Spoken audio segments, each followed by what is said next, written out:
So sa mga kapatid, yung batas po, yung batas mismo na tinatadhana para sa mga ganitong klaseng pagkakataon, hindi po nabibigyan ng katuparan. Ang sinasabi po nila, kinakampihan ko raw ang mga diskaya.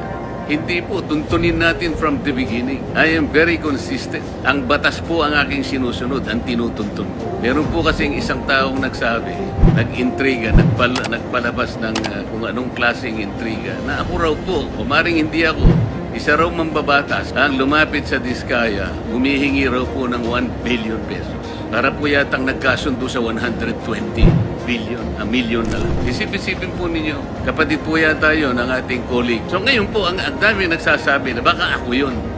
Sa akin lang po, okay lang yung magpalabas sila ng gano'n. Basta may maniwala lang sana na mas maraming tao na hindi totoo ang sinasabi. Para sa akin, okay na po.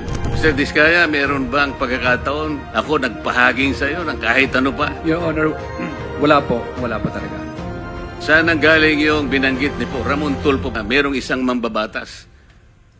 Your Honor, wala po akong idea, Your Honor.